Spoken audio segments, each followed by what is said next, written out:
Que va-t-il se passer dans la saison 3 du Seigneur des Anneaux, les Anneaux de Pouvoir? C'est la question à laquelle on va répondre aujourd'hui à partir du tout premier teaser qui a été révélé par Prime Video lors de la Comic-Con, et en plus, il y a énormément d'informations qui ont été dévoilées à ce même moment-là, donc on va décortiquer à la fois plan par plan ce teaser, mais aussi je vais vous révéler un certain nombre d'informations très importantes sur cette troisième saison qui nous arrive à la fin de l'année. Vous êtes prêts?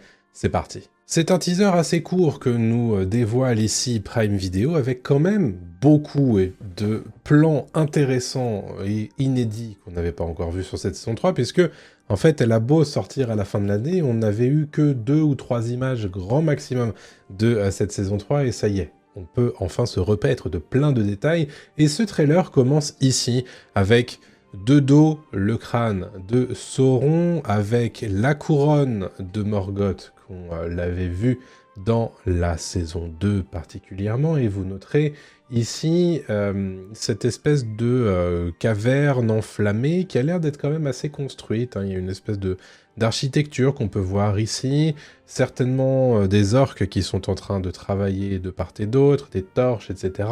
On est dans un endroit qui est construit de main humaine ou de main d'orque, et très probablement, du coup, l'endroit où sera forgé l'anneau unique. Vous allez voir que c'est une des grandes thématiques de cette saison 3, qu'on voit dans ce trailer, mais qui est aussi évoquée dans les panels des showrunners et de l'équipe de la saison 3, donc ça promet évidemment pour cette troisième saison. C'est un endroit qui porte un nom particulier.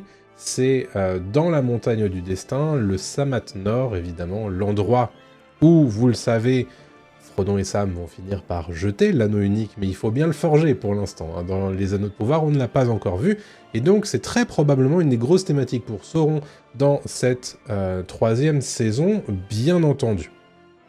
On en verra d'autres plans, bien entendu, vous le verrez.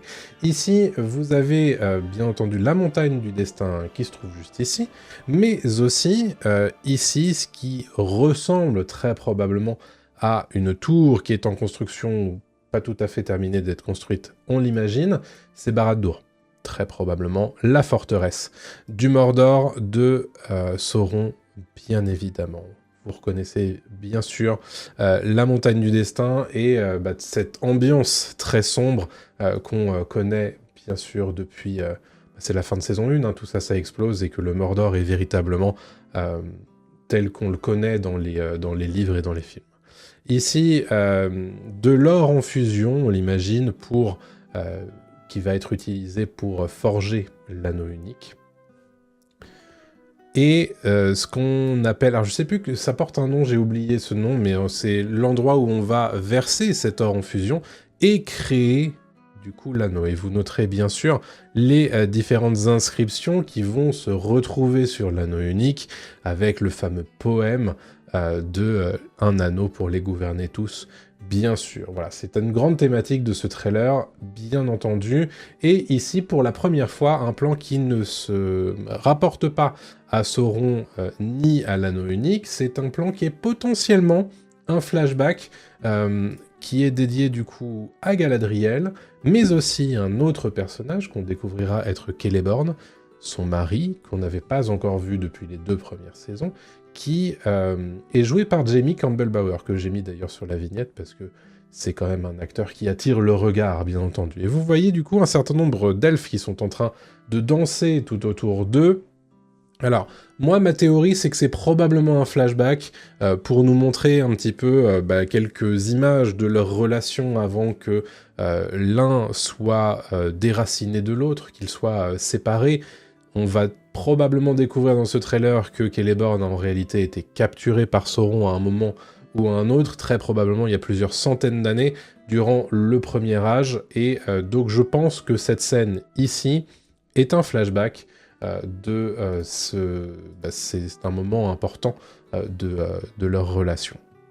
Est-ce qu'ils sont en train de célébrer leur mariage? C'est pas impossible, d'ailleurs.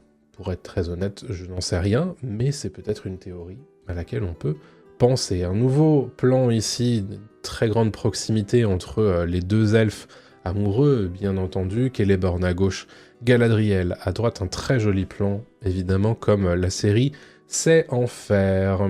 Les fameuses inscriptions retournent sur l'anneau unique qui sont en train du coup d'être plongées. Alors je sais pas exactement comment c'est censé fonctionner, mais le plan est très joli, bien sûr.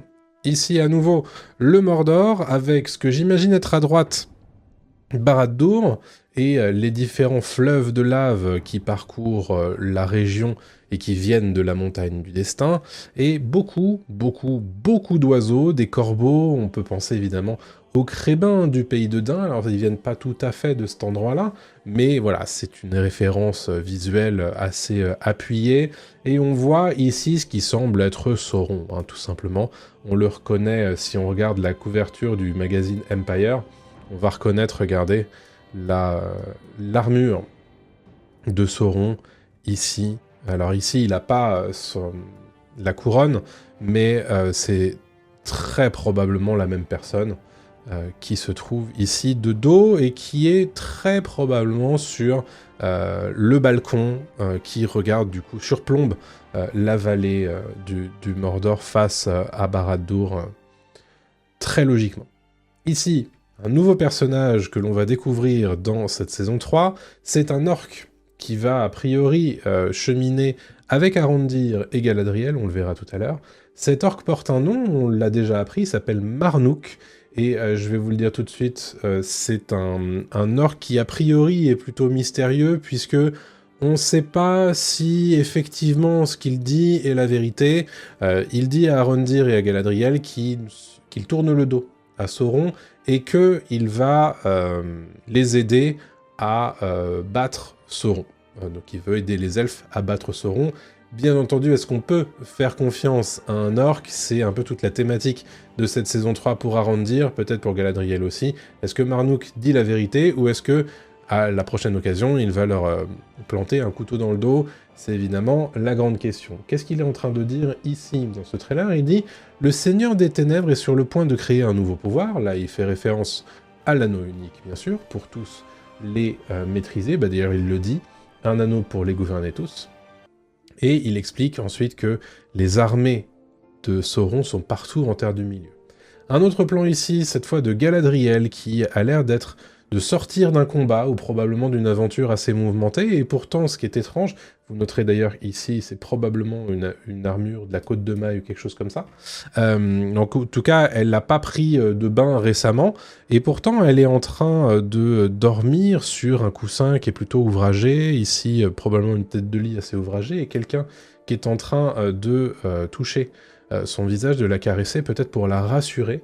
Et alors ça, du coup, j'ai pas trop de théories, à part le fait que peut-être ce serait à nouveau le flashback qui nous explique que comment est-ce qu'elle a perdu Celeborn, ça c'est possible, ou alors qu'elle rêve de justement cette disparition pour elle qui l'a forcément beaucoup marqué.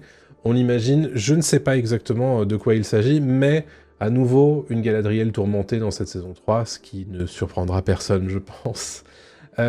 Ici, un cheval qui est en train de galoper dans la forêt parmi les fougères, et qu'on reconnaîtra ensuite comme étant le cheval de ce qui ressemble à un Nazgûl, mais qui ne porte pas le nom de Nazgûl, puisque dans les Anneaux de Pouvoir, on vient inventer un nouveau terme pour ces personnages-là, qui est Nazgnagol. Nazgnagol qui voudrait dire, en parler noir, serviteur de l'anneau. Contre Nazgûl, qui veut dire esprit servant de l'anneau. Donc on a ici affaire, de ce que nous disent les showrunners, à des personnages qui sont encore humains, mais qui servent d'ores et déjà la volonté de Sauron. Donc à l'intérieur de cette grande cape, de cette grande silhouette noire et de ces armures, il y a donc des hommes qu'on a déjà vus, puisqu'on en parlera peut-être tout à l'heure, mais je vous le montre dès maintenant. On a déjà vu Khamûl l'Oriental, qui est du coup un de ces Nazgnagol, et qui va officier en tant que lieutenant pour Sauron. Donc il est effectivement humain à l'intérieur de cette armure, et sert la volonté de Sauron. Et on en parlera un petit peu tout à l'heure sur ce que ça veut dire pour leurs adversaires, que sont les elfes principalement. et les nains qu'on verra ensuite. Donc assez intéressant, cette volonté de nous les montrer, mais c'est pas tout à fait les Nazgûl qu'on connaît. Voilà pour les Nazgnagol, voilà. Et visiblement, alors est-ce que c'est la même scène? Potentiellement pas, mais peut-être qu'on essaie de nous faire croire en tout cas que Galadriel, Arandir et du coup Marnouk sont en train de se cacher de l'éclairage de ces Nazgnagol. En tout cas, vous noterez ici que Marnouk n'est pas tout à fait le bienvenu, on le fait pas trop confiance à cet orc, puisqu'on le menace très probablement pour qu'il n'attire pas l'attention de l'adversaire, on l'imagine. Avant de continuer avec mes théories et de nombreuses informations sur cette saison 3 qui sont issues des communications officielles et du panel de la Comic-Con, je voulais vous rappeler que si vous appréciez les univers de l'imaginaire et du Seigneur des Anneaux, mais aussi de Game of Thrones, etc., vous êtes exactement au bon endroit. En ce moment, on parle beaucoup de House of Dragon parce que la saison 3 est en diffusion, mais je compte aussi parler des Anneaux de Pouvoir, donc n'oubliez pas de vous abonner à la chaîne, parce que y a beaucoup de contenu qui vous arrive très prochainement, dans les prochaines semaines et dans les prochains mois, donc ça serait cool de faire partie de la même aventure ensemble. On est bientôt en plus aux 30 000 abonnés, ça me ferait plaisir que vous soyez dans l'aventure.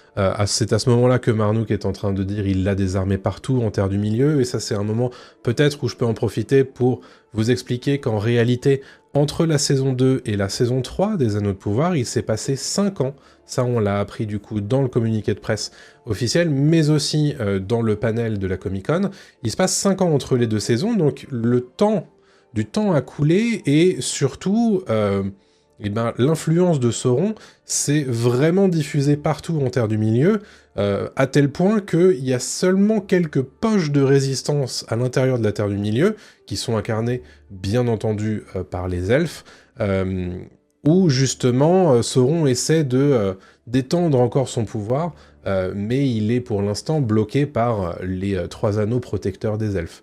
Donc voilà où est-ce qu'on en est en termes de géopolitique à ce moment-là, en Terre du Milieu. Un plan évidemment qui vous aura très certainement marqué dans ce trailer, c'est celui de cette grande bête ailée, une ombre ailée ou une bête ailée en fonction de la traduction, que on a déjà vu évidemment dans les films de Peter Jackson, mais c'est la première fois qu'on les verra ici dans les Anneaux de Pouvoir. Vous noterez qu'elle est en train de patrouiller au-dessus d'une forêt, on l'imagine, pendant le clair de lune.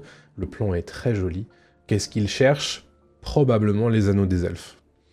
Ici, un plan assez étonnant, c'est un plan où vraisemblablement on utilise de la magie, et c'est vraisemblablement Gandalf qui est en train d'utiliser cette magie. Alors est-ce qu'on a affaire ici à une grande plaine et un grand rocher sur lequel on embrase quelque chose par-dessus? Moi j'ai plutôt tendance à dire que non, c'est plutôt un petit rocher, et c'est assez zoomé, et c'est une petite flamme que Gandalf essaie de faire apparaître au-dessus de ce rocher, probablement pour s'entraîner à maîtriser ses pouvoirs magiques. Vous savez que depuis les 2 premières saisons, il a du mal à maîtriser encore ses pouvoirs magiques, et j'imagine que ici, c'est probablement un de ses entraînements pour renouer avec ses pouvoirs magiques. Vous noterez ici, bien sûr, David Wayman dans le rôle de Gandalf. On a ici Ciarán Hinds qui apparaît à nouveau dans le rôle de ce mage noir, ce personnage un peu étonnant, un peu mystérieux, comme c'était souvent le cas depuis le début de la série, où on ne sait pas quelle est son identité. Alors beaucoup disent c'est Saruman, d'autres disent c'est un des 2 mages bleus. Pour l'instant, on n'en a pas encore la confirmation. Toujours est-il que ici, il est probablement en train de parler à Gandalf, et il est en train de dire « la terre du milieu brûlera ». Et là, on a évidemment cette notion que Sauron va gagner dans son discours. Un plan ici d'Arondir qui est en train de regarder une forteresse qui est assiégée très probablement par des forces orques. Je vous avoue que je ne reconnais pas la forteresse qui est ici, donc très probablement que c'est une forteresse qu'on n'avait pas encore vue, et j'avoue que je sais pas trop où la placer. Le fait que la végétation soit très sèche et qu'on a une vibe très grise, très noire ou marron, moi ça me fait penser à la forêt noire, mais pourquoi y aurait ça à cet endroit-là? Je sais pas. Si vous avez évidemment des takes, dites-moi ça dans les commentaires, ça m'intéresse bien entendu. Ici, une séance de combat entre différents elfes qui sont ici en train de se battre avec des orques, on l'imagine. Il y a des cadavres un petit peu partout. Ici, il y a un cavalier ici. Alors, est-ce que c'est Galadriel ou est-ce que c'est juste un casque qu'on voit ici qui est un peu clair? Difficile à dire, mais en tout cas, c'est un Nazgnagol qui est en train de se battre ici et qui a saisi à une main un elfe qu'il a l'air de malmener. Et ça revient à quelque chose que disent les showrunners dans le panel de la Comic-Con, c'est que à ce moment-là, les Nazgûl sont à l'apogée de leur pouvoir, contrairement aux Nazgûl de la trilogie Le Seigneur des Anneaux, et que du coup, quand ils arrivent sur le combat, ils sont particulièrement dangereux à tel point que les elfes devraient plutôt fuir quand ils apparaissent. Et étant donné ce qui a l'air de se passer, le théâtre d'opération, c'est peut-être vrai ce qu'ils sont en train de raconter. Ici, un plan de Galadriel qui est en train de regarder en l'air. Est-ce qu'elle est en train de regarder l'ombre ailée qui passe au-dessus de la forêt? C'est possible. Je peux pas vous dire, en tout cas, elle n'est pas habillée en armure, elle n'est pas spécialement prête à se battre, ça n'a pas l'air en tout cas. La fameuse ombre ailée dont je vous parlais tout à l'heure, qu'on voit mieux ici, puisque ça a l'air d'être un peu plus de jour, et qui a l'air de grimper sur le balcon de Barad-dûr qu'on voyait tout à l'heure, mais dans le sens inverse, et vous noterez ici que l'on reconnaît la silhouette de Sauron, et très probablement soit des orques de part et d'autre, soit des Nazgûl, du coup les proto-Nazgûl. Probablement ici que Sauron va leur présenter une nouvelle bête qui va venir les aider, une nouvelle monture pour mener à bien leur mission et retrouver du coup les anneaux de pouvoir elfiques. Charlie Vickers, dans le panel de la Comic-Con, explique que Sauron a besoin des anneaux elfiques pour pouvoir rétro-concevoir la technologie de l'anneau unique à partir des anneaux elfiques, parce que il a un problème. Il y a quelqu'un qui aurait bien pu l'aider à créer l'anneau unique, à le forger, c'est Celebrimbor. Le problème, c'est qu'il l'a tué dans la saison 2, et que du coup, il n'y a plus personne pour l'aider à forger l'anneau unique, et qu'il est bien embêté. Ça fait presque 5 ans qu'il est coincé à Barad-dûr, et qu'il échoue, il essaye de forger l'anneau unique, et du coup, il se dit peut-être que si je mets la main sur les anneaux elfiques, je vais comprendre comment ça marche et je vais pouvoir créer l'anneau unique à partir de ça. Donc c'est pour ça, a priori, que les Nazgûl ont un rôle si important dans cette saison 3 pour Sauron. Ici, un plan de Gandalf qui est en train de parler possiblement au mage bleu dont je parlais tout à l'heure, ou à Saruman, on ne sait pas, qui dit « N'as-tu pas pensé que la mort pourrait bien la sauver ?» Ici, on parle de la Terre du Milieu, qui va brûler selon ce mage, et Gandalf qui dit « Mais si ça se trouve, la mort permettrait de sauver la Terre du Milieu, alors de quelle mort on parle? Est-ce que c'est la mort de Sauron? Est-ce que c'est la mort de la Terre du Milieu en elle-même? Ou est-ce que c'est la mort d'un mage ?» Et là, évidemment, il n'est pas sans vous échapper que la mort de Gandalf dans la communauté de l'anneau lui permet de devenir Gandalf le Blanc et d'avoir un pouvoir exceptionnel. Donc peut-être que voilà, c'est un clin d'œil assez appuyé, comme c'est souvent le cas d'ailleurs, dans les Anneaux de Pouvoir, à ce qui lui arrivera bien plus tard, par la suite, durant la guerre de l'anneau. On peut l'imaginer en tout cas. Un plan ici à Numénor. On n'avait pas encore vu Numénor depuis le début de ce trailer, c'est chose faite. Ici, le port qui mène à Numénor, bien sûr. On reconnaît un phare ici, et puis les différents navires qui sont postés avec... Ici, là, on est à l'intérieur de la forteresse, avec Ar-Pharazôn, qui a pris le pouvoir, hein, rappelez-vous, dans la saison 2, son conseiller dont j'ai oublié le nom, et ici, on dirait un elfe. À la base, je me disais, ça se trouve, c'est Gil-galad.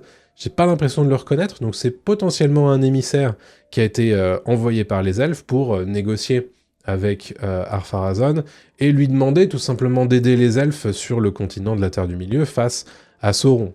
On sait que les hommes du roi menés par Ar-Pharazôn sont plutôt anti-elfes, contrairement aux fidèles qui, eux, sont menés par Myriel et par Elendil qu'on va voir dans ce trailer.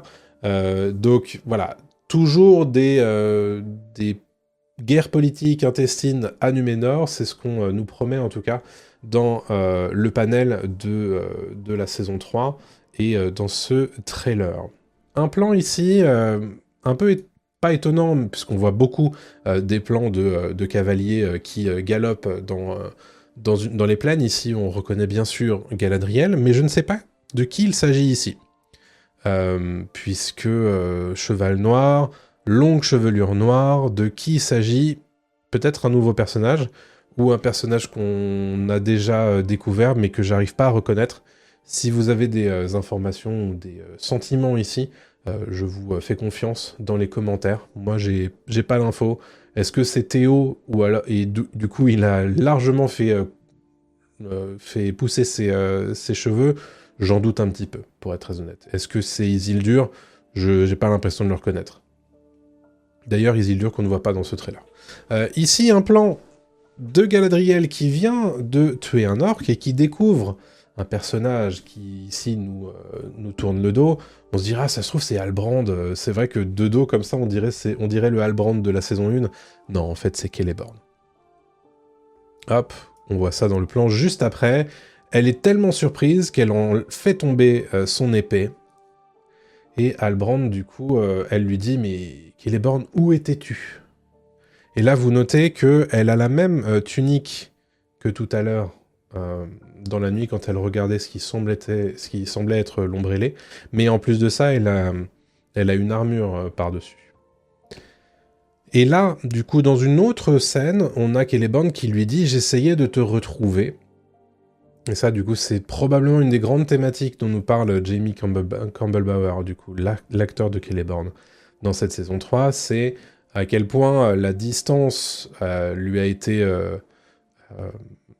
négative pour lui, mais c'est le souvenir et l'espoir de retrouver un jour Galadriel qui lui a permis de survivre. Et on sait évidemment que Galadriel, dans les 2 premières saisons, elle a un peu faibli face à Sauron, donc ils ont probablement pas mal de choses à se raconter dans cette saison 3, et est-ce que justement ça va créer des problématiques dans leur couple? Ça, on le verra, bien entendu. De nouveau à Numénor, ici avec ce qui semble être une armée, pas tout à fait hyper organisée, hein, vous noterez, on n'est pas du tout sur des rangs bien nets de soldats prêts au combat, c'est plus on se présente ici, et vous noterez la présence très probable d'Elendil ici, et d'un autre de ses fils. Alors comment je le sais? C'est parce qu'ils ont révélé un petit peu plus tard une vraie image en bonne qualité de la personne d'Anarion, du coup, le plus jeune fils d'Elendil. Alors la photo est très bizarre, je vous l'accorde, mais il s'agit ici d'Anarion, on en reparlera un petit peu plus tard, tout à l'heure, en tout cas, ça semble être assez clair sur la photo, même si c'est flou une fois qu'on a zoomé. En tout cas, une large force de Numénoréens. La question ici, c'est de savoir, est-ce qu'il s'agit des forces combinées des hommes du roi et des fidèles, auquel cas, ils auraient du coup, ils se seraient rendus jusqu'à la Terre du Milieu pour aider les elfes, ou alors, et c'est peut-être plus probable, il s'agirait uniquement de forces rassemblées par les fidèles, sur l'impulsion d'Elendil et de Myriel, pour aider les elfes, et du coup les hommes du roi ont décidé de tourner le dos aux elfes, et sont restés à Numénor. La question reste évidemment en suspens, on aura probablement la réponse durant la saison 3. Elendil ici sur un cheval, probablement prêt à la bataille, on verra. Un plan à l'extérieur de la montagne, ce qui est assez rare pour le noter pour des nains. Vous noterez Durin 4, Owain Arthur, Dissa ici, et leurs 2 enfants qui a priori vont avoir un rôle plus important dans cette saison 3. Owain Arthur a parlé même carrément d'une idée de soap opéra, tellement c'est difficile à gérer la problématique de leurs enfants désormais qui sont adolescents dans cette dynamique. Donc intéressant et curieux de voir ce que ça va donner. Elrond, un seul plan d'Elrond ici, qui semble être dans un des royaumes elfiques, lequel, difficile à dire, et vous noterez la silhouette encapuchonnée qui se trouve derrière lui, et surtout la mine assez déconfite et triste de Elrond, qu'on a l'habitude de voir, mais malheureusement, il n'a pas de dialogue à ce moment-là, pas de réplique, donc on ne peut pas trop en savoir plus sur ce qu'il fait, mis à part le fait qu'il est quand même en armure. Hein, donc il est probablement prêt au combat, et donc peut-être qu'il vient faire une prière avant de se battre, on ne sait pas. Ici, l'irruption d'orques et de Nazgûl à l'intérieur du royaume de Khazad-dûm, on le verra juste sur le plan d'après, avec le fameux plan habituel qu'on a des Nazgûl dans la trilogie originelle, avec leur épée qui met droit devant eux, comme ça, sur leur visage, entre guillemets.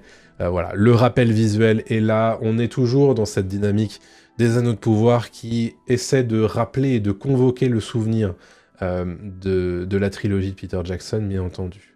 Et face à eux, il se trouve, alors, un garde nain, bien sûr, mais surtout, le roi Durin IV, puisqu'il s'agit désormais d'un roi, hein, avec la mort de Durin III dans la saison 2, et vous noterez qu'il fait face à 2 Nazgûl, ici, et il est en train de leur dire « Il n'y a pas d'amis du Mordor ici ». Vous avez sa couronne, bien entendu, et il s'interpose. Donc très probablement que les émissaires de Sauron vont essayer de le menacer, voire même de l'attaquer, pour le faire faiblir. Owain Arthur nous explique dans le panel de la Comic-Con que y a beaucoup de drama dans cette saison 3 à Khazad-dûm, qu'il y a des larmes, mais qu'il y a aussi des combats.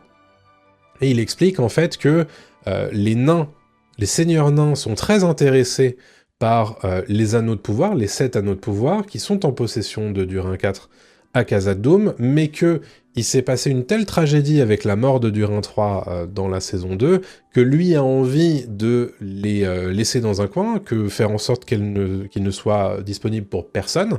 Le problème, c'est que les autres seigneurs nains, ils insistent pour les avoir, et peut-être même son frère, dont je parlerai tout à l'heure.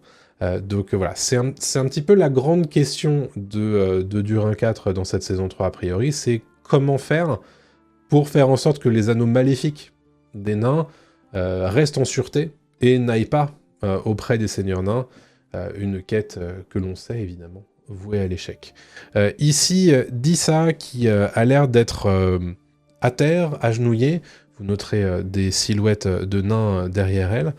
Difficile de savoir trop ce qu'elle a, ce que veut dire ce regard. Est-ce que c'est un regard affligé ou pas? Est-ce que c'est une démonstration à nouveau du chant des montagnes dont elle nous a fait l'objet il y a quelques temps déjà? Difficile à dire. Mais en tout cas, Dissa ici est agenouillée.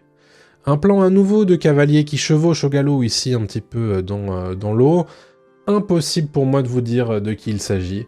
J'aurais eu tendance à dire, ça se trouve c'est Elendil, mais j'en suis même pas sûr, ce qui voudrait dire que c'est potentiellement... Je sais plus s'il a une fille, Elendil, mais bref. Mais donc du coup, impossible à dire. Moi de mon côté, j'ai pas de take sur ces deux personnages-là. Je vous fais confiance évidemment dans les commentaires. L'apparition ici, très intéressante, d'un olifant. Un Mumakil, les fameux éléphants de guerre, qui sont normalement originaires du Harad, et qu'ici, on va voir face à Gandalf, qui se trouve, rappelez-vous, à l'est, hein, plutôt à Rune. Donc du coup, bon, très probablement que c'est juste histoire de dire « Regardez, on a un olifant dans la série, c'est cool et tout », donc bon. On va voir si c'est justifié par la série, mais normalement, les Mumakil, ils sont pas spécialement à cet endroit-là. Bon, peu importe. Mais notez en tout cas qu'il a une posture assez agressive et que Gandalf, lui, a l'air plutôt calme. Alors, est-ce qu'on est sûr que ces deux scènes sont liées? Bon, déjà, la colorimétrie est similaire. Ça, première chose. Et deuxième chose, il se trouve que Empire Magazine, qui est du coup un magazine qui a la primeur sur beaucoup de communications autour des anneaux de pouvoir depuis des années déjà, a bien sûr cette jolie couverture-là ce mois-ci, pour le mois de septembre, mais aussi pour ses abonnés, celle-ci, qui, vous le reconnaîtrez bien, c'est Gandalf face à un Mumakil. Et donc je me dis que très probablement qu'ils ont l'info qu'il y a cette fameuse scène dans les Anneaux de Pouvoir saison 3, de Gandalf qui fait face à un Mumakil. D'ailleurs, pour information, la couverture est signée Carlos Huante, qui est très jolie. Et que du coup, il va probablement réussir à calmer la bête. C'est en tout cas ce qu'a l'air de nous dire David Wayman dans le panel de la Comic-Con, puisqu'il nous dit même qu'il y a toute une séquence où il a chevauché le Mumakil en tant que Gandalf. Donc ça, évidemment, on le découvrira en saison 3 pour confirmation, mais ça a l'air d'être plutôt bien embarqué de ce point de vue-là. Voilà du coup pour cette scène. À nouveau une scène entre Galadriel, Arondir et Marnouk. Noterez son regard perçant à Marnouk qui est en train de dire « Venez avec moi ». Et donc, bon, vous voyez ici le regard de défiance et de méfiance, surtout d'Arondir par rapport à Marnouk, qui, évidemment, il peut pas lui faire confiance. Lui, ça fait des années, si ce n'est des siècles, qu'il se bat contre des orques. Ça va être compliqué pour lui de faire confiance à un orc, mais si ça se trouve, il va les mener vers un endroit qui est important, qui est intéressant, vers des informations qui sont intéressantes, et donc du coup, peut-être que ça vaut le coup de l'écouter. À nouveau, cette séquence entre Marnouk, Arondir et Galadriel, qui sont du coup complètement en armure et en armes, et vous noterez, surtout, moi ce qui me marque, c'est l'endroit où ils sont. Vous voyez différentes montagnes et reliefs qui sont enneigés, et on verra tout à l'heure une espèce de forteresse, peut-être un peu enneigée. Alors est-ce qu'on est dans le Forest Waste? On verra tout à l'heure. Ah bah là voilà. Alors ça c'est intéressant parce que je me suis mis à plusieurs fois, il m'a fallu plusieurs reprises pour bien trouver cette capture d'écran, tellement ça va vite dans le trailer. Et donc ici, est-ce que c'est un endroit qu'on a déjà vu dans la série? J'en suis pas certain. Moi, ça m'a rappelé la forteresse au tout début de la saison 1, qui est dans les glaces, etc.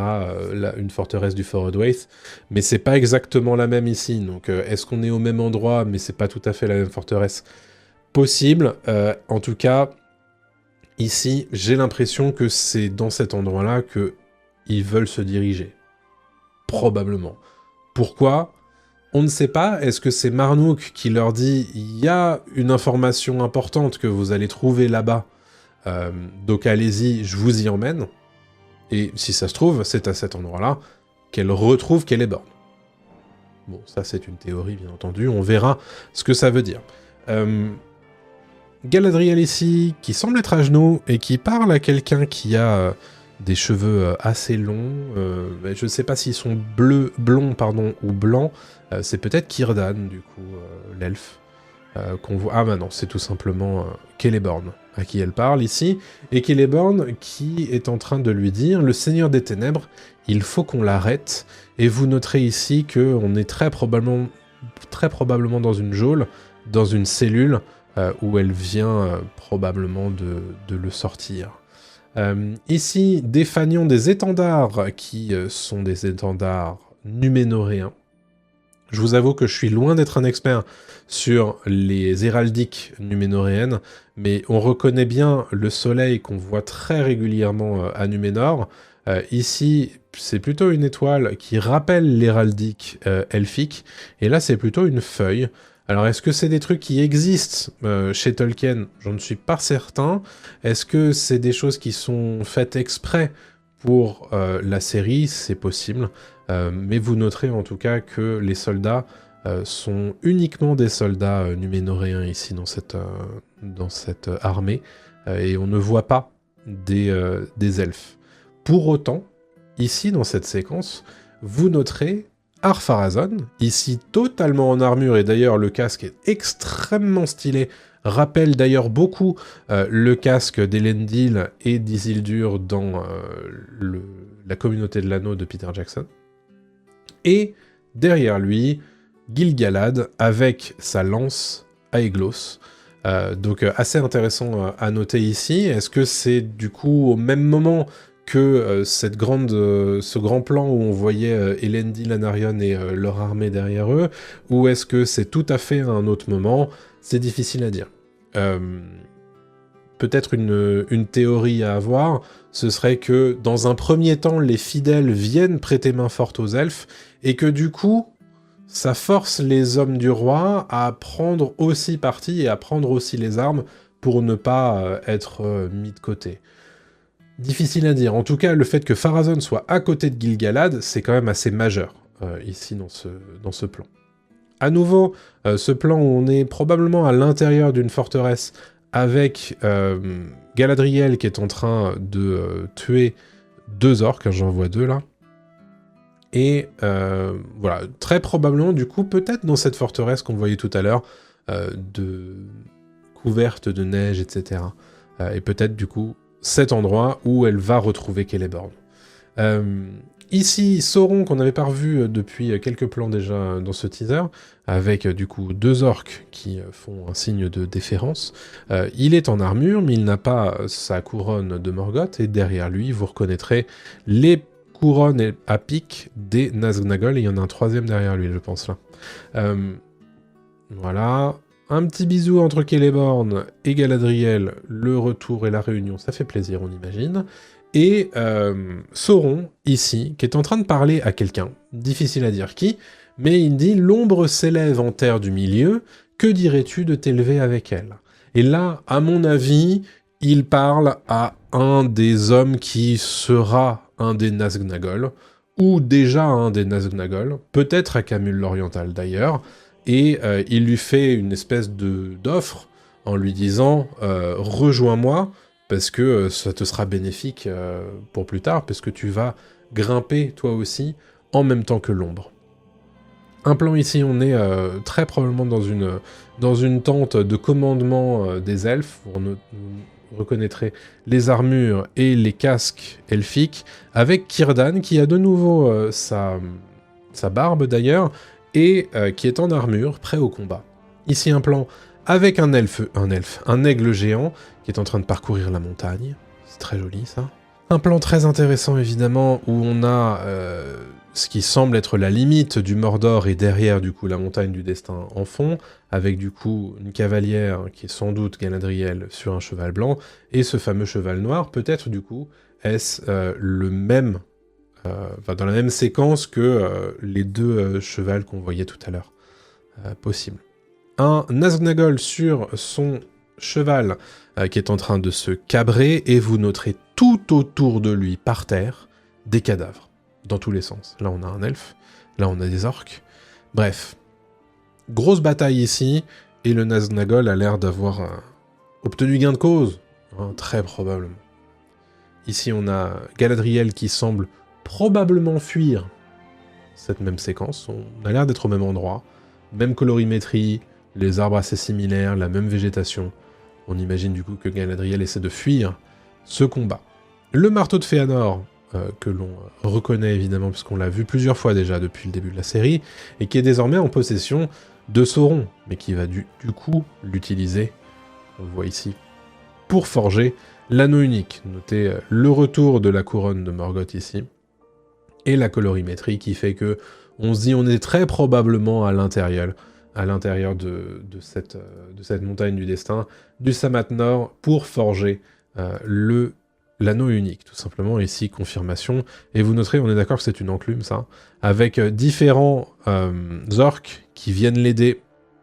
Plan assez incroyable, d'ailleurs. Et est-ce qu'il va réussir?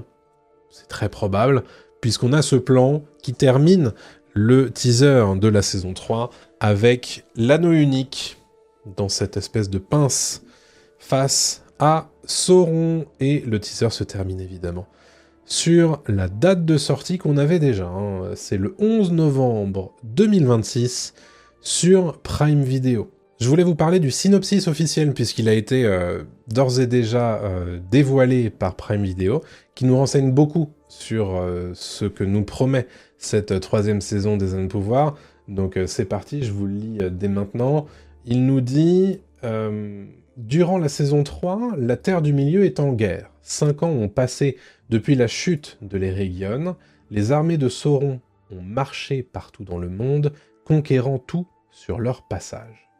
Seuls quelques endroits isolés se dressent entre le Seigneur des Ténèbres et la victoire totale, Khazad-dûm, où les nains sont désormais verrouillés au plus profond de leur hall des montagnes, et les royaumes elfiques du Lindon et de Foncombe, qui sont protégés par leurs 3 anneaux. Mais à l'intérieur des terres du Mordor, dans sa tour nouvellement construite de Barad-dûr, le Seigneur des Ténèbres travaille dur jour et nuit, obsédé par l'idée de maîtriser un pouvoir qui mettra ses derniers ennemis à genoux. Un anneau pour les gouverner tous. Désormais, tous les peuples libres de Terre du Milieu, les nains, les elfes, les hommes et les magiciens, doivent trouver le moyen de se rassembler dans une course contre la montre pour empêcher Sauron d'atteindre son but de domination totale sur tout ce qui est vivant. Ça promet. Alors ça confirme bien quelle est la thématique et quel est l'enjeu principal de Sauron dans cette 3e saison. C'est évidemment de forger l'anneau unique. Et dans le même temps, ses adversaires d'essayer de l'en empêcher, ou plutôt d'endiguer sa progression, et ça a l'air d'être pas une mince affaire, puisque du coup, comme on le voit bien, il y a très peu de poches de résistance à ce moment-là.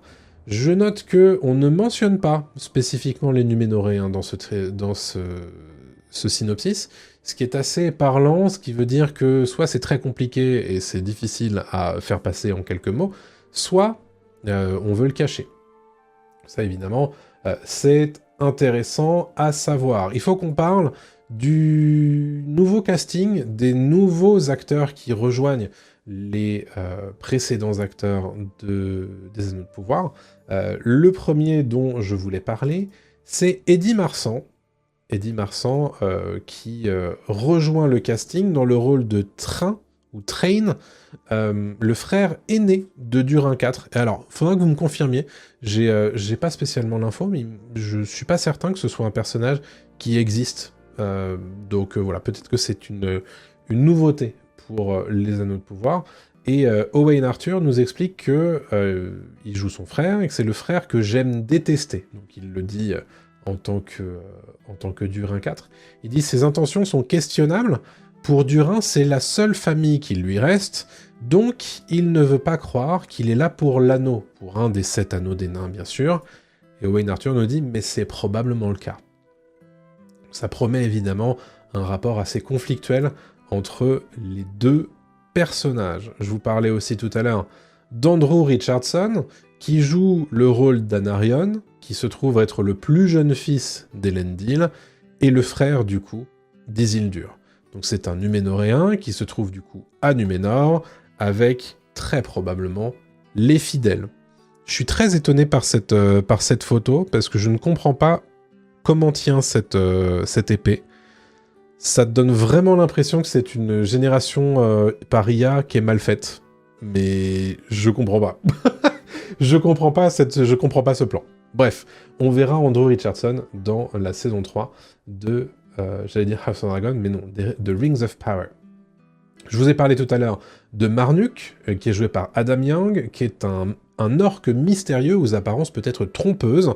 Et donc c'est ce que je vous le disais, il y a l'idée que Arondir et Galadriel l'escortent tous les deux, et c'est un orc qui explique qu'il a tourné le dos à Sauron et qu'il veut aider les elfes à le vaincre, mais est-ce qu'on peut lui faire confiance vraiment? C'est très probablement pas le cas. Ismael Cruz Cordova, qui est donc du coup l'interprète d'Arondir, qui dit « On forme ce duo bizarre où on ne se fait pas confiance, où on ne s'aime pas, ça donne beaucoup de divertissement tout au long de la saison. » Donc ça promet, évidemment.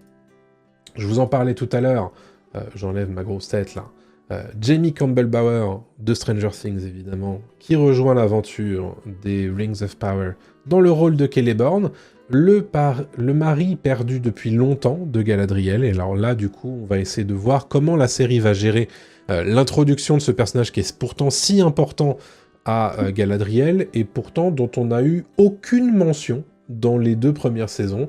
Donc on va voir comment est-ce qu'ils vont gérer ça. J'en suis évidemment très curieux. Un autre personnage dont je vous ai un tout petit peu parlé tout à l'heure, c'est Camul l'Oriental. Camul l'Oriental, qui est donc du coup un des Nazgûl, les serviteurs de l'anneau, qui seront du coup plus tard les Nazgûl. Donc Camul l'Oriental de Rune, hein, évidemment, dans l'Est. Les showrunners nous disent que les Nazgûl, comme je vous le disais tout à l'heure, sont les serviteurs de l'anneau, et donc les proto-Nazgûl, qui veut dire, c'est les esprits servants de l'anneau. Ils expliquent que Dans la saison 3, on va les voir à leur apogée, à l'apogée de leur pouvoir, et quand ils arrivent sur le champ de bataille, les elfes doivent fuir, ce qui est évidemment assez parlant. Charlie Vickers nous dit qu'ils sont à la recherche des 3 anneaux des elfes, car si Sauron les possède, il peut rétro-concevoir la technologie pour créer l'anneau unique, et du coup, Zubin Varla, qui est donc l'interprète de Camul l'Oriental, nous dit que du point de vue de Camul, il est un seigneur de guerre qui mérite d'être roi, dont le pouvoir a été usurpé par un mage noir, et là on pense très probablement au personnage de Kieran Hinds, ce mage noir, ce mage bizarre, est-ce que c'est Saruman, est-ce que c'est un mage bleu, on sait pas trop, mais visiblement il agit au même endroit que Camul, donc peut-être que justement c'est lui à qui on a volé le pouvoir, et que du coup Camul se tourne vers Sauron pour récupérer ce pouvoir.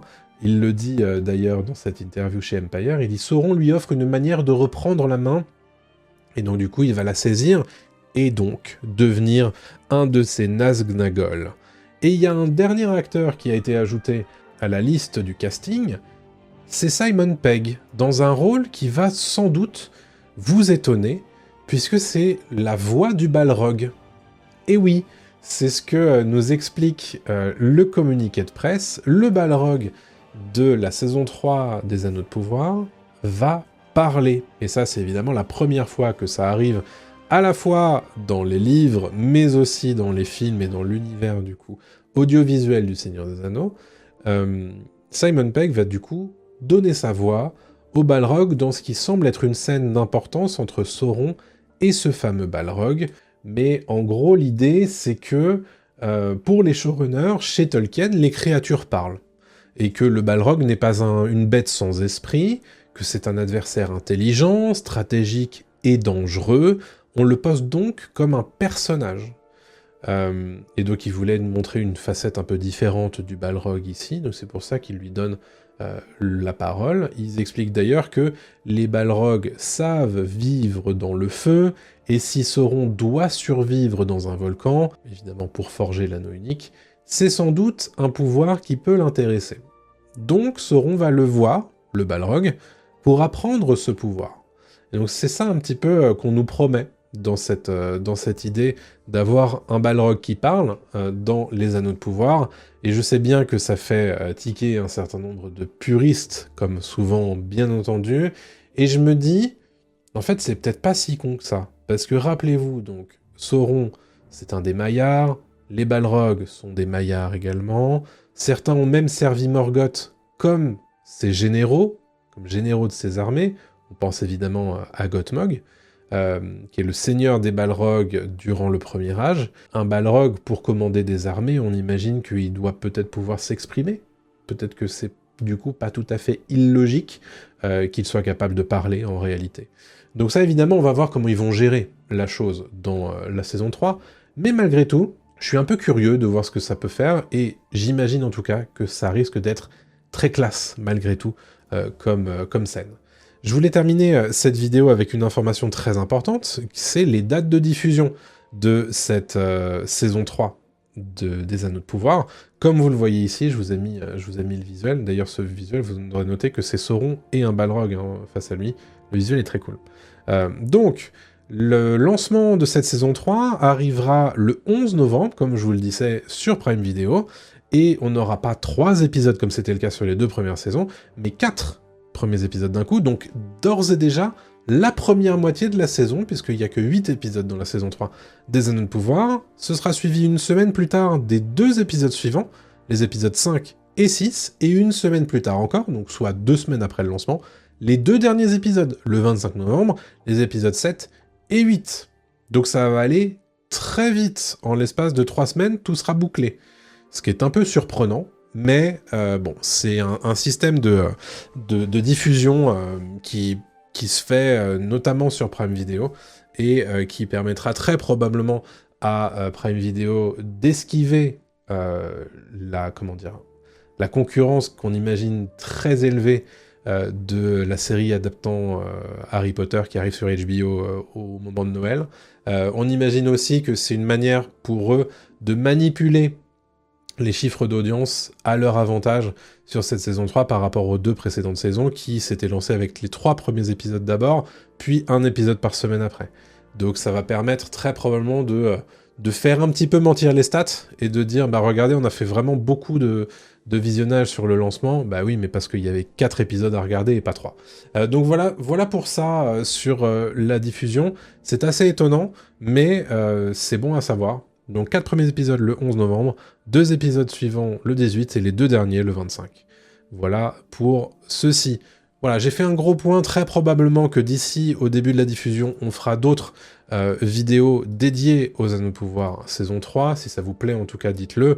Ça me fera plaisir de discuter avec ça, de discuter avec vous de ça. En attendant, je vous conseille, bien entendu, de vous abonner à cette chaîne, d'activer les petites notifications, évidemment, pour être prévenu de mes prochaines vidéos. Et puis, je vous laisse avec une autre vidéo, mais avant ça, n'hésitez pas à mettre dans les commentaires ce que vous pensez de la série et quelles sont vos théories sur cette saison 3 à partir de toutes les informations que je vous ai données à l'instant, mais aussi du coup de l'adaptation, l'analyse image par image de ce trailer. Ça m'intéresse évidemment d'avoir vos théories. Je vous laisse du coup, comme je vous le disais, avec une vidéo particulière. C'est une vidéo qui va vous lister tous les dragons qui sont présents et vivants dans House of Dragon, la série Game of Thrones qui est en diffusion en ce moment. Je vous laisse avec ça, et à très bientôt pour une prochaine vidéo sur le Seigneur des Anneaux ou les univers de l'imaginaire. À très bientôt tout le monde.